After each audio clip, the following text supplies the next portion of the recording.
Good morning, everyone. Thank you, Dennis. Thank you, Darcy. Thanks, everyone, for being here today.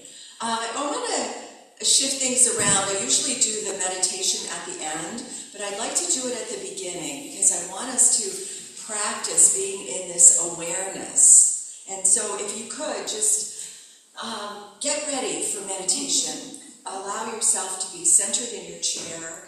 Feel your feet on the floor. Feel your back against the chair.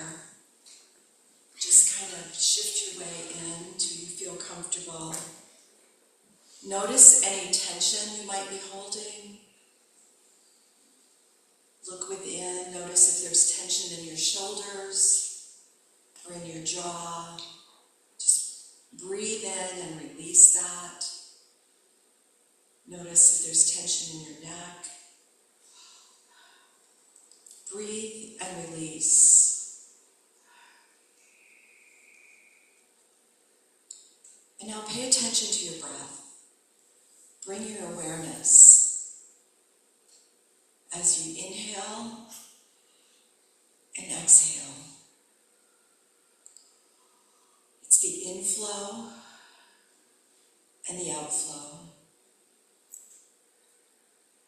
It's reception and release.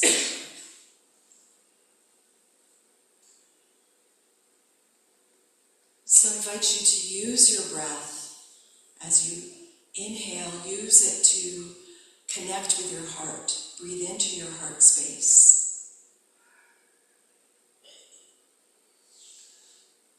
And feel that heart space begin to expand and grow.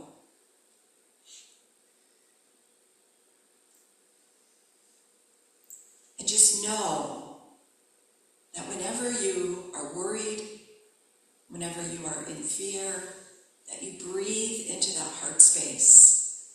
That is the place to connect with the divine. So you breathe and release.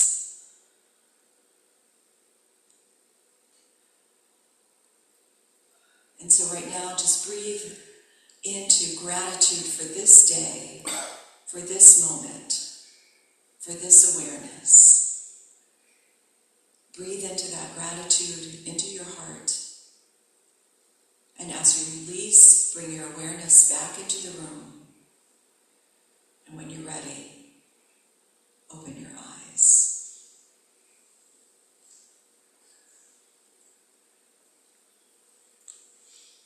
So the breath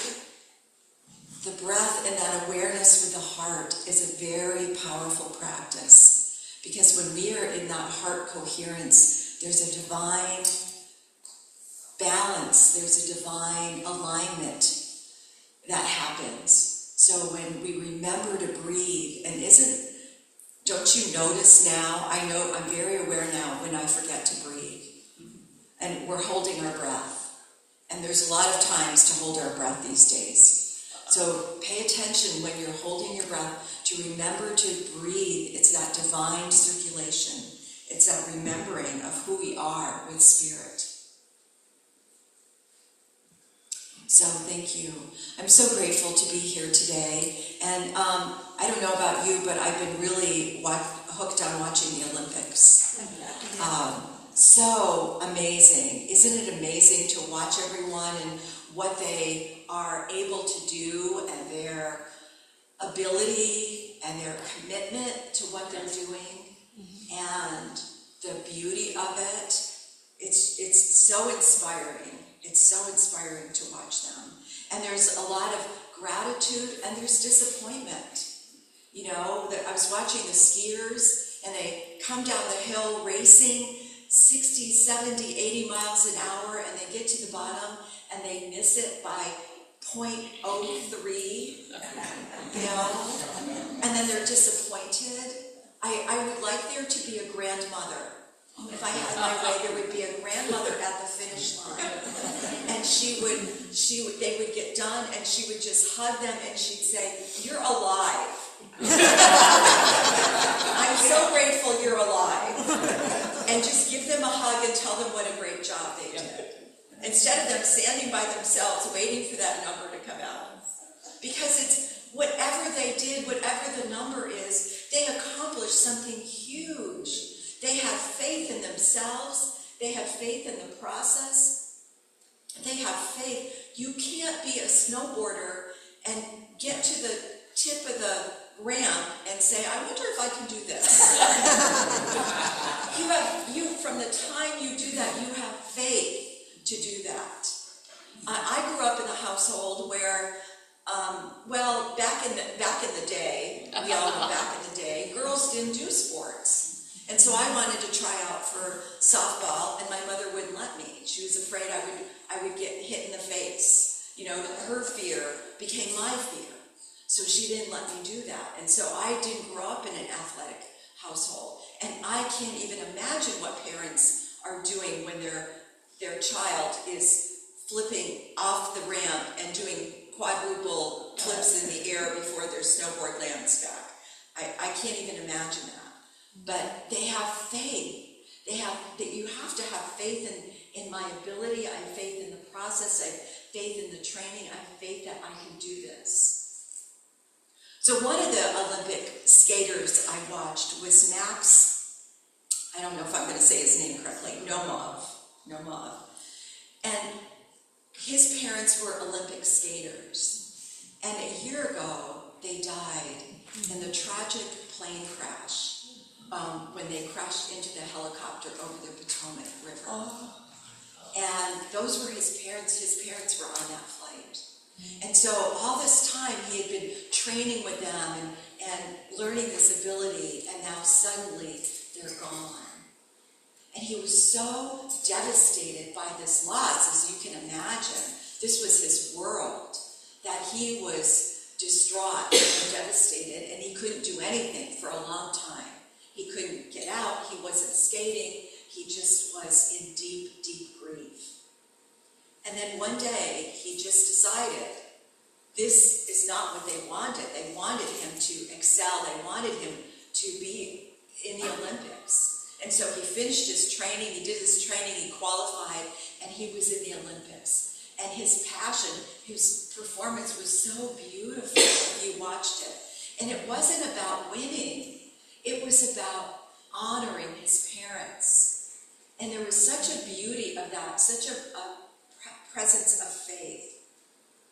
And he was interviewed, and he said, you know, whatever life throws at you, if you can be resilient and push a little bit more than you think, you can do so much more. And so he was able to get out of bed, get out of grief, or move past his grief, because once we grieve, we're always grieving. But he was able to move past it, to go and be at the Olympics and perform. And it was so beautiful. And that's what faith is. Faith, it makes us move further past our limitations, our mind and our limitations. And here's what Ernest Holmes says about faith. He says, faith is the most important thing in your life. When Jesus said, it is done unto you as you believe, he not only announced the law of faith, he explained how it works, right? It is done unto you as you believe. First, he implied that there is a law which operates on your faith.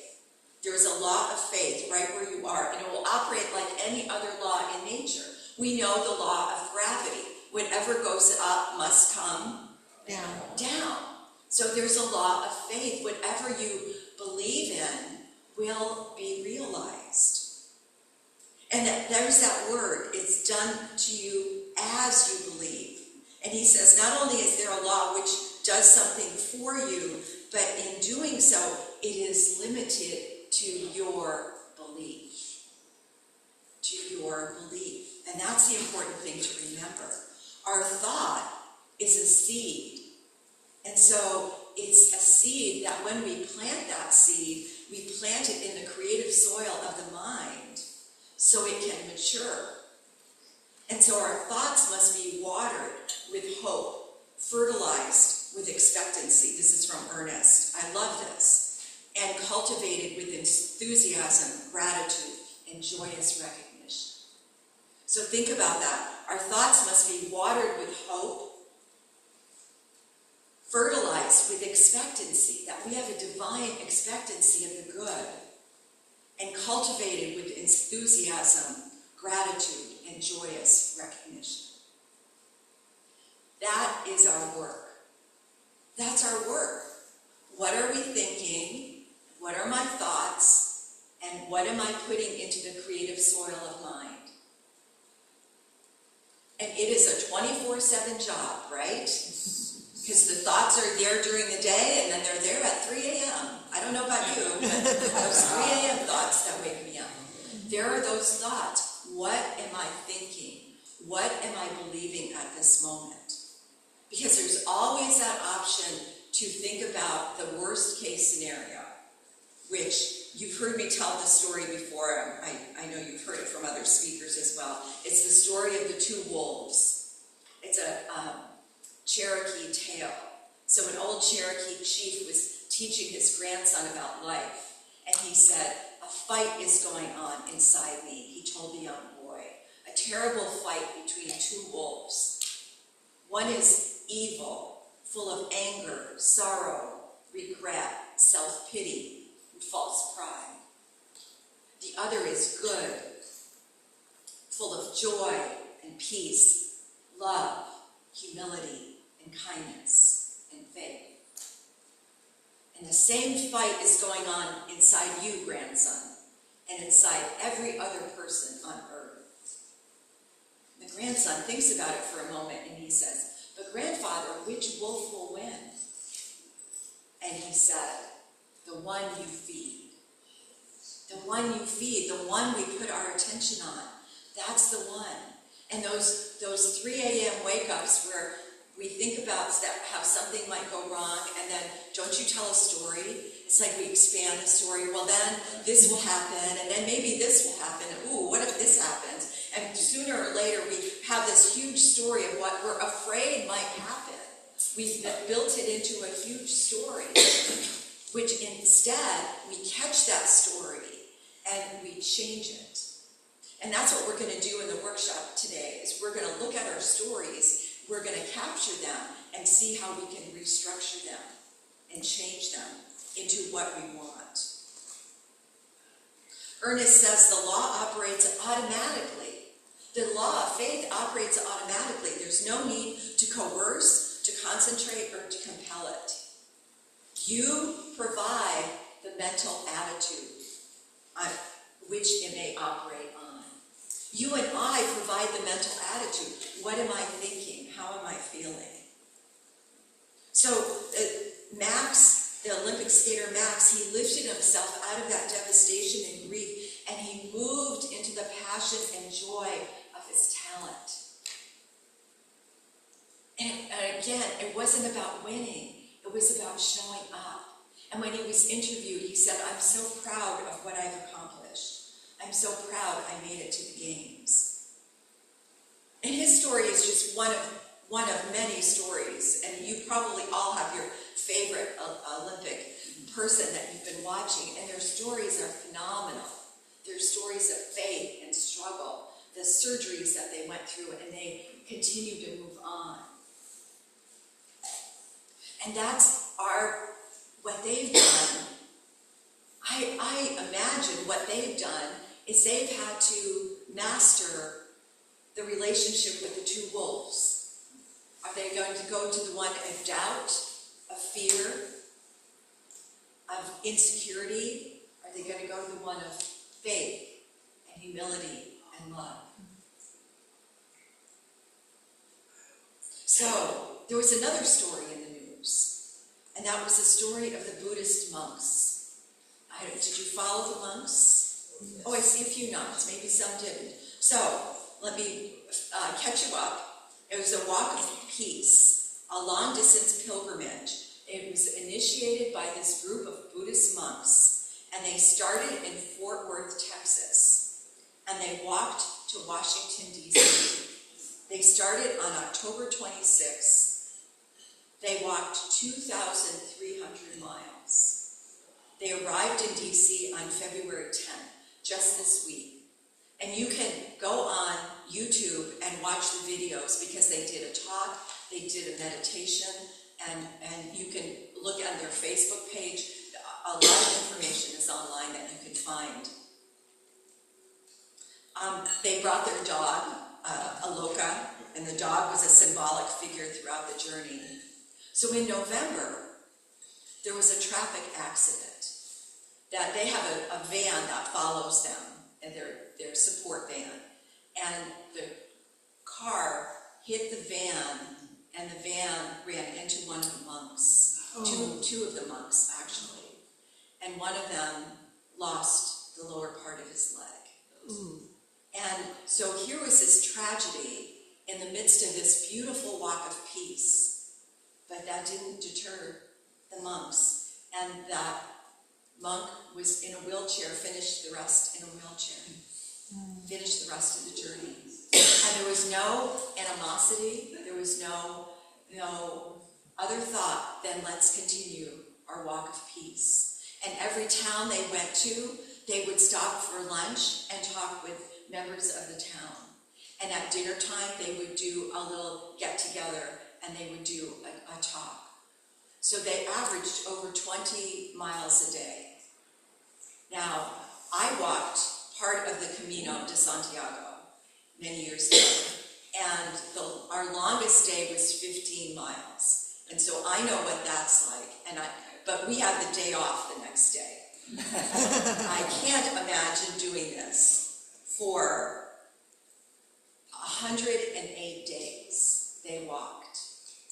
And the power of their walk, because what happened is every town they went into, people lined the streets to acknowledge them, to appreciate them. Thousands of people gathered every evening to pray and to listen and meditate with them. It was a beautiful demonstration of peace, that they brought peace, that we are walking for one thing, to know peace. And they said, their talk at the end, they said, the most important thing for us is mindfulness. Pay attention to your mind. Pay attention to your thoughts. Just what Jesus told us, just what Ernest told us, just what we've known and work with is pay attention to the thoughts. What's going into the creative soil of thought? And so they said, start your day before you do anything. Before you pick up your phone, before you do anything, you say, today is going to be my peaceful day. Can you say that? Today is going to be my peaceful day. Yeah, today is going to be my peaceful day. So you decide in the moment that you are awake and put that thought into your mind. That's what you're putting into the creative soil. That I'm going to think this peaceful thoughts today, that I'm going to attract to me peaceful thoughts. So we can say that, and then we go about our day, we have our breakfast, and we start doing things, and what happens? The monkey mind happens. And the monks talked about the monkey mind. The monkey mind happens. Oh, this is terrible. This is terrible news. Oh, I can't do this. Oh, I'm never going to finish this. Oh, I'll never get the help that I need. We have all those thoughts. Our job is to catch them before they take hold. Catch them before they get into the creative soil. Catch them and change them. Because we repeat old beliefs and we tend to believe them. And our work is to refocus. I'm not going to go there. I'm going to have a peaceful day. I'm going to put my mind on faith. I'm going to put my mind on infinite possibilities. That's what we want to do.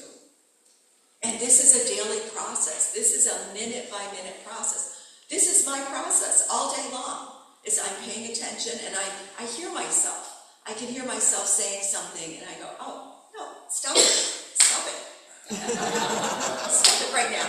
And then I change it around. What do I want instead?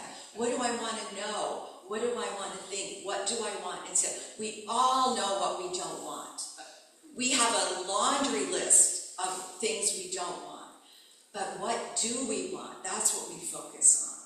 So our awareness is to practice awareness and mindfulness. Be willing to affirm what you want. So many times in workshops I ask, what do you want? And people say, what do they say? I don't know. Yeah, how do you know that? I don't know. I don't know. They say, I don't know. We say that in an automatic response. We do know. Say what you want. I want peace today. I want love today. I want a greater connection with spirit today. What is it that we want? Ernest Holmes says, in order to have faith, we must have a conviction that all is well. In order to keep faith, we must allow nothing to enter our thought which will weaken this conviction. That when we have faith, we believe that all is well. Now, that is a real challenge in today's world, is it not? To believe that all is well. Because we're seeing so many things we're seeing that are not okay. But our job is to know something greater is happening. That there is love at the center of this. There is peace at the center of this. There is possibility at the center of this. That's what is ours to do. So we each get to decide if we're willing to do this work, just to pay attention. Because I tell you, our attention is contributing to the whole. When we are conscious of our thoughts and put our thoughts into the creative field, we are adding to the possibilities, and not the worst case scenario, but the possibilities of what can happen. So when we do this little practice of paying attention, we are contributing to the whole. We are contributing. So how do we arrive at faith as a spiritual conviction, Ernest Holmes calls it? People think that faith is something you have or you don't have. But the truth is we're developing our faith every day. We're remembering our faith every day. We're renewing our faith every day. So there's 3 stages of faith. And hope is the first stage of faith. When we have a sense of doubtful expectation. Well, I hope something good will happen. But underneath, there's a little bit of doubt and fear. I hope something good will happen, but I'm not sure. And so we wait. We wait for the job to change, our spouse to change, our boss to change, the conditions to change. We wait for something to happen. And Emma Curtis Hopkins, a great metaphysical teacher, reminds us that it's not so much that we have doubt the good won't happen, but very often it's the fear that the good won't happen now. We want the good to happen now. And that's where we get impatient, because I want that good, I know that good, but where is it? Trust is the second stage, and it brings us a sense of inner peace. So as we connect with trust, we're connecting and we're building into that creative process. And trust, I have a little acronym for trust. T is take a breath. So remember, take a breath. R is release the need to figure it out. I don't need to figure it out. U is unify with love. When you take that breath, unify with love, go into the heart. S is speak your words, speak your declaration of what it is you claim. And T is tap into gratitude. Tap into gratitude, because gratitude is appreciation for what's being revealed. Waiting is an activity of fear, and patience is the expression of love. And gratitude is the third stage of faith, because it's the acknowledgement that something good is happening in our lives. And it connects us with love. When we're in gratitude, it connects us with love. So, I think I have 2 talks here, because I have a lot more here, but I want to skip to something. I want to skip to the third story. And you may or may not have heard about it because the news we have is not telling a lot of the stories that are going on around the country.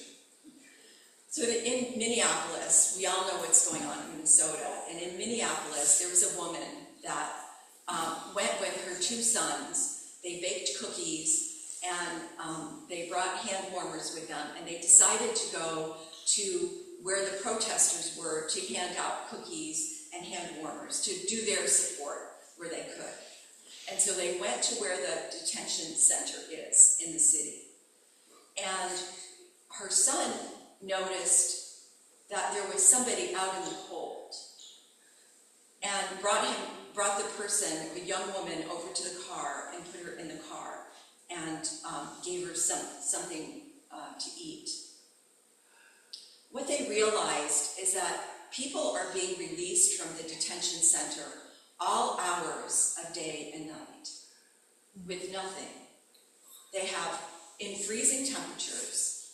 They have no coats or hats. They do not have the things they went in with. They have no phones or wallets. They're just being released. And so they noticed this, and within a short time, they created an organization called Haven Watch.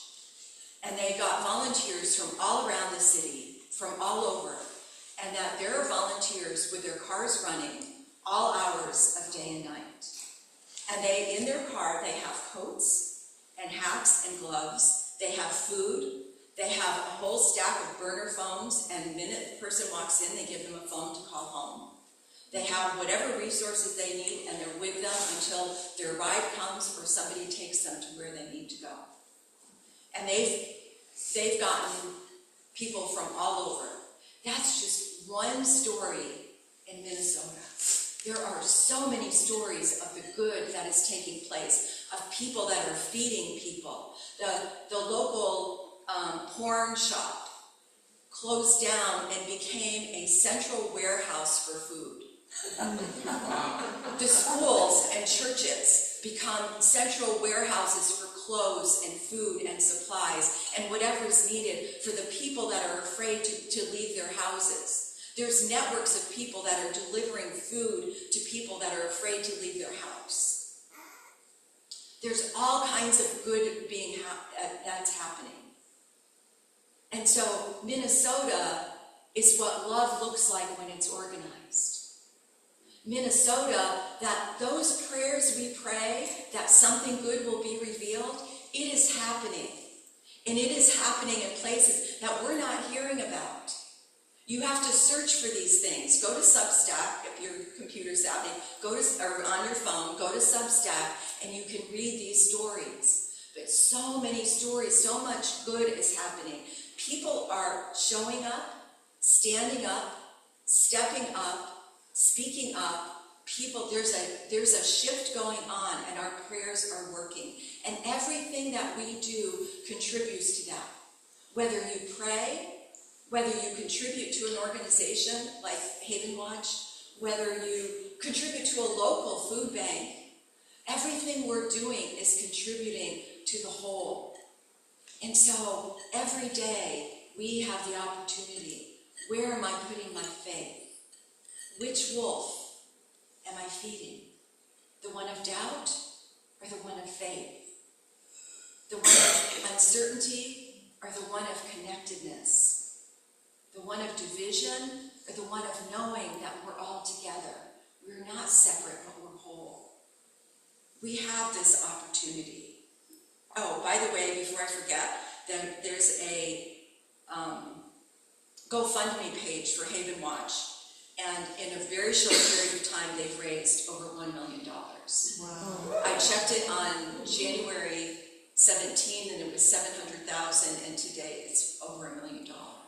So they are able to help the people that need the help, that need this.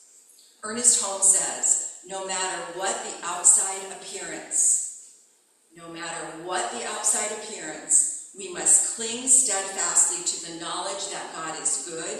God is all underneath, above, and round about. God is good, God is all. There is good happening. It may not be on our timeline. It may not be the way that we want it to look like. It may not be, it's not going to be a hero coming to save us. It's all of us are doing the work together.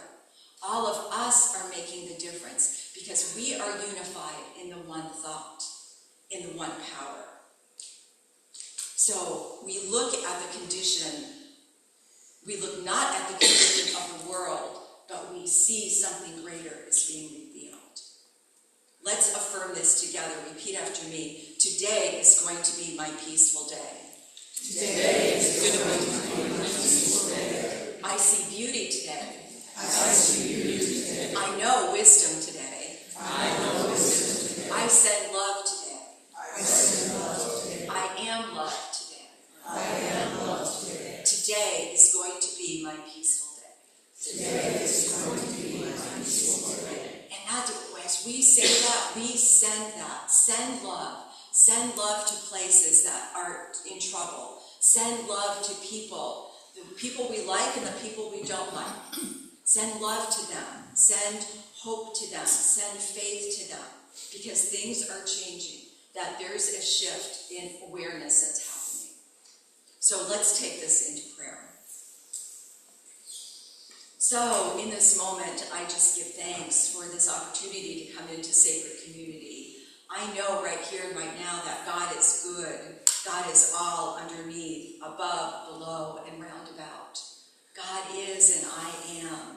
And each of us is one with this infinite presence of good, this infinite presence of light, this unlimited power and glory. And so today I claim this power for good.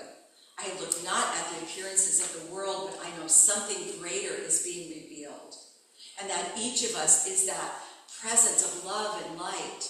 And as we feel that inside of us, we allow that love to flow outside, to flow to all those who need love today, to all those who need hope today, to all those who need peace today. We allow that, we know it's being sent, we know it's being received. I stand in the absolute conviction of faith, knowing that there is a bounty, an abundance, a wholeness of this universe, and I know something greater is being revealed. That there is something greater is being revealed in unity, in faith, and in love. And I stand by it, I know it, I see it, I feel it, I accept it, and it is so. And so I release this word for all of us, knowing that whatever we hold in our hearts, it is revealed. That whatever we are knowing, whatever is needed for our greater good is already revealed in the mind of God. I know it, I release this word in faith and trust and in love, and together we affirm.